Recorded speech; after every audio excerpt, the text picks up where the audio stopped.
नमस्कार दर्शक श्रोते हो, आपण पाहत आहात आपलं लाडकं यूट्यूब चॅनल सर्वदर्शन आणि सर्वदर्शनचं होस्ट मी कमलाकर सावंत.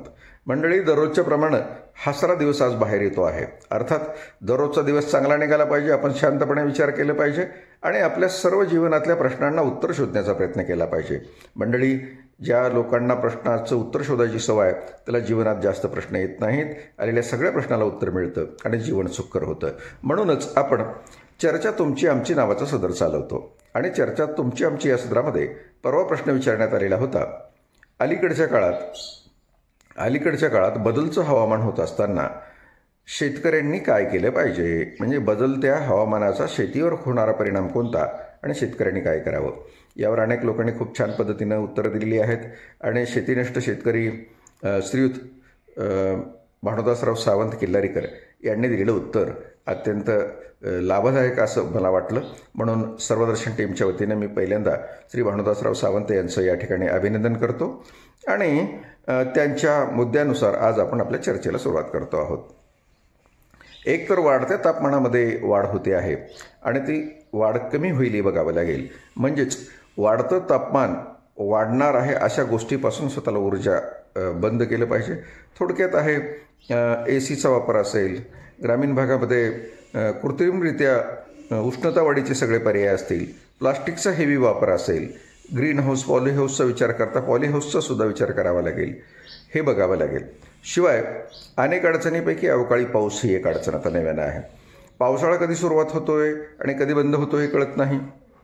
म्हणजेच कधीही पाऊस येऊ शकतो आणि तो जास्त येऊ शकतो, किंबहुना कधी कधी पाऊस बंद पडू शकतो, हे शेतकऱ्यांनी ओळखायला पाहिजे. आणि मग दुष्काळ आणि अतिवृष्टी या दोन्हीच्या दृष्टीनं शेतीविषयक नियोजन करणं अपेक्षित आहे. शिवाय रोग आणि किडींचा वाढता प्रादुर्भाव जर बघितला तर कोणता रोग कधी येईल आणि किती स्वरूपामध्ये त्याचा पिकांवर परिणाम होईल हे सांगता येत नाही. म्हणून संवेदनशील रीतीनं प्रसंग पडला तर AI पद्धतीचा वापर करून सुद्धा आपल्या शेतीवरच्या सर्व आलेल्या अनिष्ट परिणामाचा विचार करावा लागेल आणि उत्तर शोधून लवकरात लवकर ती पूर्तता करण्याचा प्रयत्न करावा लागेल. म्हणजेच किडीच्या वाढत्या प्रादुर्भावाला सुद्धा आपल्याला घटवण्याचा विचार करता येऊ शकतो. म्हणजे आता प्रश्न राहिला की AI पद्धतीने जर आपण बघितलं तर हवामानाचा अंदाज आपणाला लावता येईल. शिवाय पिकांची निवड करता येईल.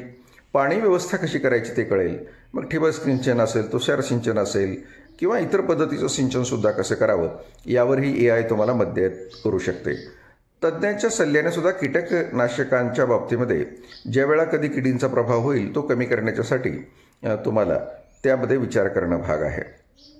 आणि बदलत्या हवामानाला जुळवून घेणाऱ्या पिकाची निवड करणं आणि अशी पिकं शेतामध्ये घेणं हे अपेक्षित आहे. परिणामी अतिवृष्टी झाली आणि दुष्काळ आला तर त्यासाठी सुद्धा पूर्वतयारी आपल्याला ठेवावी लागेल. तापमानातली वाढ आणि रोग म्हणजे किडींचे रोग आणि इतर प्रकारचे रोगसुद्धा यापासून सुद्धा आपल्याला दक्ष राहावं लागेल आणि त्यासाठीची पूर्वतयारी करावी लागेल. शिवाय पाण्याची उपलब्धता व्हावी यासाठी तुमच्याकडे उपलब्ध असलेल्या सर्व प्रकारच्या बाबी तपासून घ्याव्या लागेल आणि निरंतर पाणी उपलब्धता राहील यासाठीचं नियोजन तुम्हाला करावे लागेल. जमिनीची गुणवत्ता बघावी लागेल, त्याची धूप होणार नाही याची काळजी घ्यावी लागेल. म्हणजेच वृक्षारोपण करावं लागेल, अनावश्यक धूप होऊ देऊ नये लागेल. शिवाय दुसरी गोष्ट की सेंद्रिय पदार्थांची घट होते आहे आणि क्षारसुद्धा वाढतं आहे जमिनीमध्ये, त्याचाही आपल्याला विचार करावा लागेल. मंडळी, याचा अर्थच असा आहे की अजूनही आपल्याला हवामानाच्या अंदाजावर काम करावं लागणार आहे, पाणी व्यवस्थापनावर काम करावं लागणार आहे, किडी आणि येणाऱ्या रोगाचं नियंत्रण करण्याच्या बाबतीमध्ये सुद्धा आपल्याला निर्णय घ्यावा लागणार आहे. पिकांची निवड करताना पारंपरिक पिकं बदलावी लागणार आहेत आणि बदलत्या हवामानाला आपल्याला तोंड देता येईल या पद्धतीनं शेतकऱ्यांनी दक्ष असलं पाहिजे. शिवाय जैविक शेती हा त्यासाठीचा एक सगळ्यात चांगला पर्याय आहे. सेंद्रिय पद्धतीने जर आपण शेती करायला लागलो तर आपल्या पिकांचं खूप मोठं नुकसान होणार नाही. शिवाय शेतीचा खर्च कमी होईल आणि उत्पन्न चांगल्या पद्धतीने आपल्याला घेता येईल. शिवाय त्या उत्पन्नाला चांगली किंमत पण मिळू शकते. म्हणजेच बदलत्या हवामानावर शेतीवर काय होऊ शकेल आणि त्या परिणामासाठी शेतकऱ्यांनी काय करावं यावर सविस्तर चर्चा श्री भानुदासराव सावंत यांनी केलेली आहे. पुन्हा एकदा सर्व टीमच्या वतीनं मी त्यांचं अभिनंदन करतो. आणि मंडळी, आता पुढचा प्रश्न बघा. अजूनही पाण्याची जटिल समस्या होऊ शकते.